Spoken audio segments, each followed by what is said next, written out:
It is not easy to start conversations with those people that we do not know.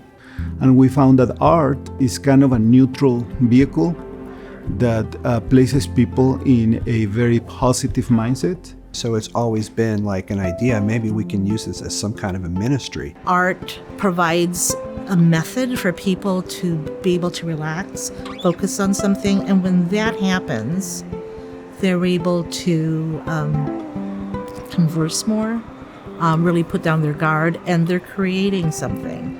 So we found that art is a very good vehicle to do what Ellen G. White says, which is mingling with people. God called me and my wife back to the state of Illinois, to the city of Chicago, back in 2012 after we finished with our Masters of Divinity. There had not been a church planting project in the city for about 25 years. So that was the idea, and church in the urban context to do mission, to re-engage with former younger Seventh-day Adventists, and to disciple non-Seventh-day Adventists. We are one church in two locations. One church located in the city of Chicago, and another church in suburban area near to Chicago.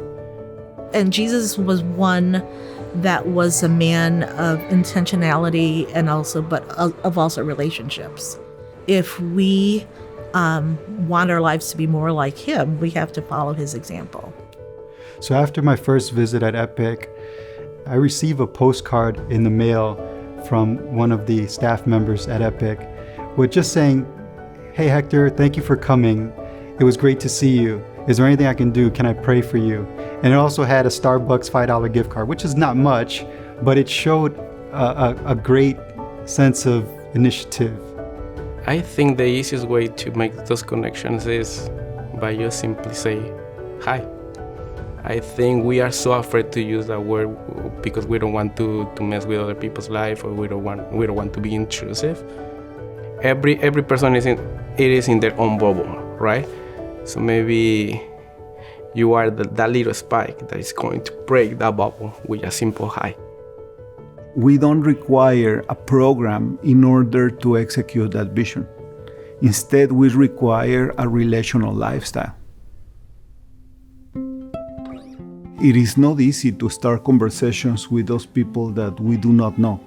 Art provides a method for people to be able to relax, focus on something, and when that happens, they're able to converse more, really put down their guard, and they're creating something.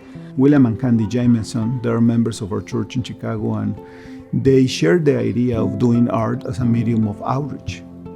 My wife and I, we had our own business very similar to what we do at the Art House here. And so it's always been like an idea, maybe we can use this as some kind of a ministry. And then worlds collided when we met Pastor Andreas, who also had a similar vision as well. When we decided to launch that location, we knew we had to do something to introduce ourselves to the community. And that's when we teamed up with Yorktown Mall to do a 1-month art space here at the mall. It was an open house. It was basically a Saturday night event that we did. We rented a space in the city and we brought various art activities, and people were extremely excited. A lot of people who are not from our community came and they were very happy to engage. It was a huge success. And then we asked the question, what if that, instead of being an event, is something that we do as part of our church? We transfer the idea of the art space, the event, the art space, into kind of a permanent weekly outreach here in the Yorktown Mall in Chicago, in Lombard.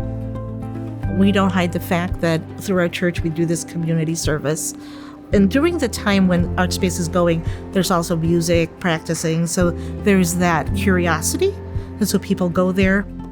When families come to create something, they experience unity, harmony, they feel happy, they feel connected, and they're more prone to talk to you about their lives, to open up about their problems. So we found that art is a very good vehicle to do what Ellen G. White says, which is mingling with people. I am one of the volunteers at the Epic Art House. I love coming. I love doing pottery. I brought my best friend, who she had a beautiful time being able to create. And I always mention to friends who come, I tell them it's not just therapeutic for our minds, our soul, it's therapeutic as a whole. And I think that people benefit that, especially now. The neighborhood we live in, or that we operate in, is very secular. And so if we were just to say this is a church, it would frighten a lot of people away. We do some drawing and some painting classes, but we also do some pottery classes as well. We do children's classes and adult classes. We do some after-school programs. People have come in and taken classes, and sometimes they've been taking classes for months at a time. And then they ask the question, I heard there was a church here. And that's when those opportunities to engage in those discussions happen. It's easy to invite people in to the church and to the worship space because we're having art there. Well, why don't you just come back on Saturday and you can see for yourself what it is. It's not threatening. To have a church service here, it almost seems natural because they're already familiar with this space.